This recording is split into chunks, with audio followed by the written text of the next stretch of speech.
Nós mostramos aqui no Canal do Boi nos últimos dias a expansão da certificação para os mercados da soja e também da pecuária.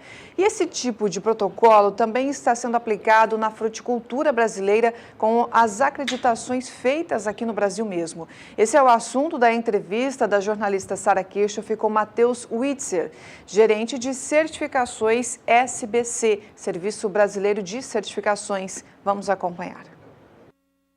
Em setembro do ano passado, o Serviço Brasileiro de Certificação, o SBC, começou a auditar o protocolo alemão Global Gap para as boas práticas. É uma referência aí para as boas práticas agropecuárias. E quem está à frente desse trabalho é o Matheus Witzer, que vai falar como que tem sido aí, ao longo desses meses, essa questão aqui no agronegócio brasileiro. Seja bem-vindo ao Canal do Boi. Para nós, estamos desde setembro, auditando o protocolo Global Gap. É um protocolo aí já conhecido no mundo todo, na área de certificação de frutas, grãos e um pouco da pecuária.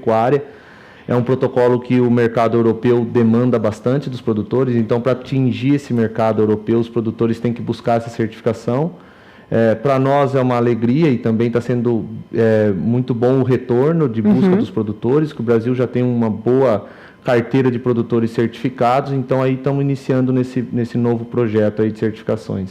Matheus, você saberia dizer qual que é o percentual de produtores certificados hoje, aí falando especificamente do setor de frutas? Exatamente. Então, o Brasil hoje exporta muito pouco, O Brasil exporta cerca de 2,5% da sua produção de frutas. Mas, assim, é um número que vem crescendo. Então, se a gente olhar aí o primeiro trimestre agora de 2019, já bateu um recorde comparando com o trimestre do ano passado, o mesmo período.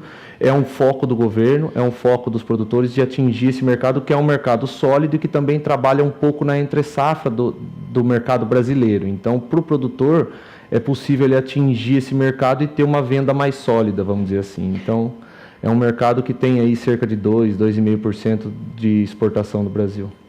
Quanto que a gente está falando de volume aí nesses 2,5%? Olha, a gente está falando... a meta... Ou quantos produtores? A meta a gente está falando do Brasil aí em termos... A meta é chegar a $1 bilhão.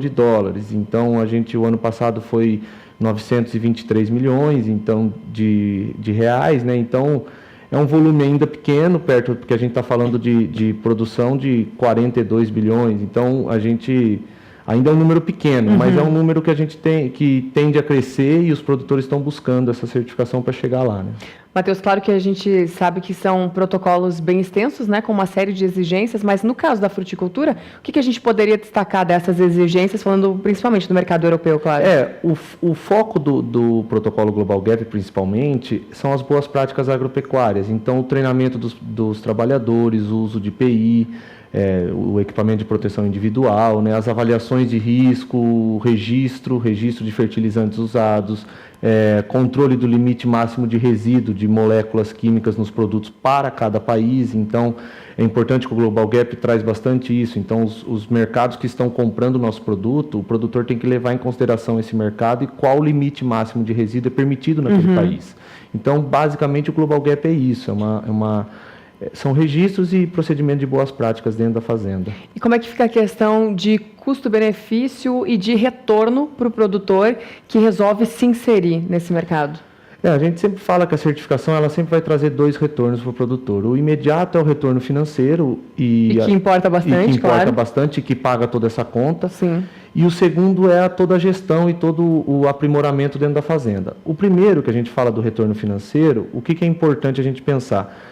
Às vezes, ou é para ter um valor a mais, você receber a mais, ou poder atingir o mercado. No caso de frutas, para você poder vender para a Europa, para você poder vender na sazonalidade da Europa, você tem que ter a certificação. Então, às vezes o produtor não é que ele vai receber um volume a mais de dinheiro por ser certificado, mas ele vai poder atingir esse mercado. Ah, certo. Que isso traz um bom escoamento da produção dele quando ele não conseguir escoar no Brasil. Certo. E para o produtor que está em casa e que quer fazer parte, para que lado que ele vai?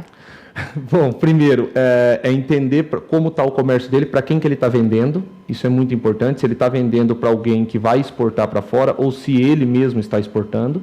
Esse é o primeiro ponto. Entender qual é o país que ele está exportando e o que o mercado que ele está vendendo exige, quer dele.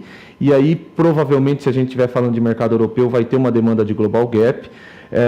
Tomar conhecimento da norma, buscar uma boa implementação desses procedimentos dentro da propriedade, porque a gente recebe bastante o contato de produtores que querem ter a certificação. mas às vezes está bem distante. Então, às vezes é necessário aprimorar lá dentro da propriedade, mudar um pouco a cultura, mudar os procedimentos. Aí existe algum ter. acompanhamento nesse caso? Da certificadora em si, não. A certificadora, o nosso papel é ir lá e auditar se ele está cumprindo. Porém, existem diversos consultores e consultores credenciados, inclusive pelo Global Gap, que estão capacitados para implementar esse processo dentro da propriedade. Tá certo, legal. Matheus, obrigado pelas suas contribuições aqui. Obrigado você, obrigado pela atenção. Perfeito. Esse foi, então, Matheus Witzler, que é o gerente de certificações da SBC. Devolvendo o sinal para Campo Grande, é com vocês.